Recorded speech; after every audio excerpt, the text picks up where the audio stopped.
right, so this is one of those just iconic tracks, and the track I made is very closely based to the original with some exceptions. I tried to throw in some different opportunities for us to work on this more minor style progression.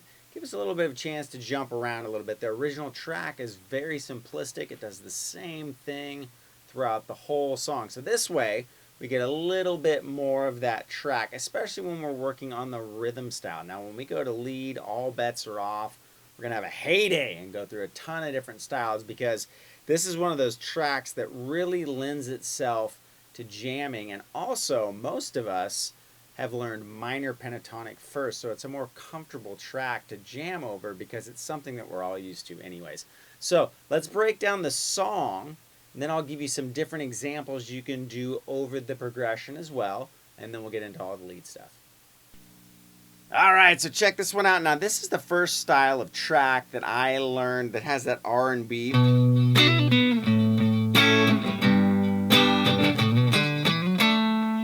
Right, style where we're staying basically all on the lower strings or the E versions of the chords, and then we're throwing in embellishments. So we have a minor chord this time. It's a minor progression, one minor chord and two major chords, which keeps it pretty simple, which allows us to do a lot of embellishing if we want.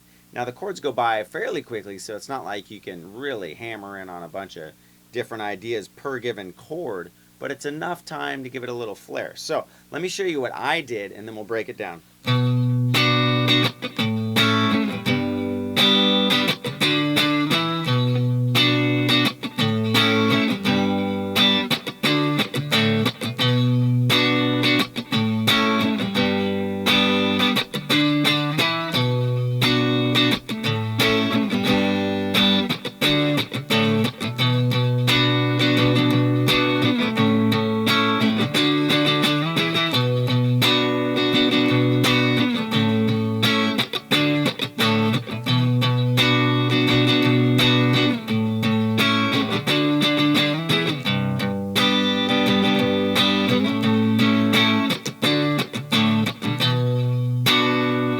Okay, so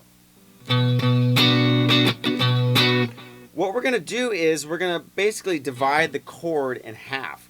We're going to go from a root and then to the higher parts of the chord. So let's say, for instance, on the B minor chord, we're going to hit the root note with our thumb, and then you can hit from the D string down or the G string down, depending on whether or not you want to do a little riff.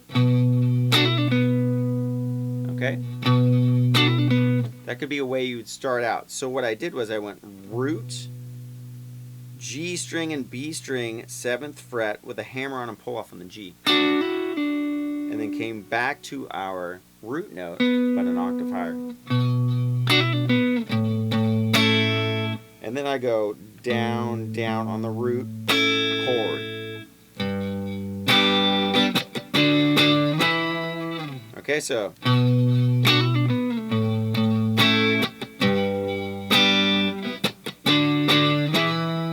slower.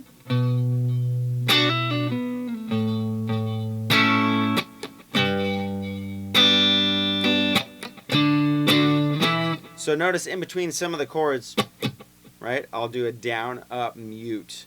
Okay? Here. Right there. And then I'm going to go to our octave chords on the A and G, 7th fret and the 5th fret, which is basically a D chord, and then scooting it up to an E chord.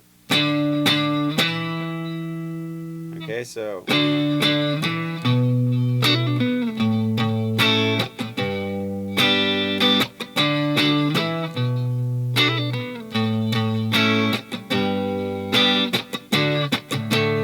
now that one, down, up, mute, and then down on the D octave, and then same thing on the A. So that's going to be E and D this time, 5 and 7th frets, octave. Same thing, use this finger to mute out the string in between the two octave notes. Okay?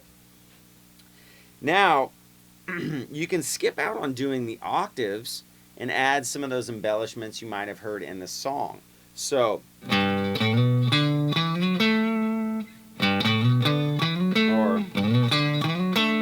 right? So what we would do in that case, we'd go.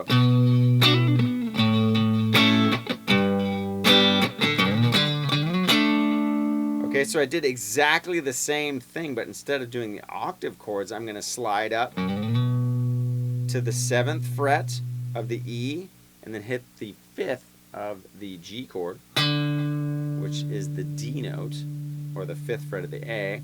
And then I'm going to go and I'm going to grab the 5th and slide up on the A, leading us into our B minor chord, where I'm going to do a double stop on the D and G 7th fret, taking us right back into our 1 chord. Okay, so we got.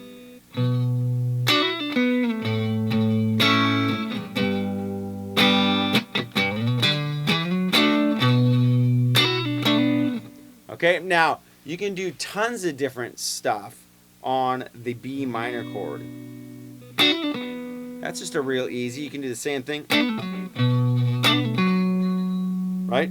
So all you're doing is shifting up this riff to D and A. Now when we slide up, we can do the same thing and start the same way and go this time and lead ourselves back into that chord, so you're hitting the root of the next chord coming up, but then you're also kind of hitting the A note of our last chord, so it's a twofer. And then starting over, so that'd be like.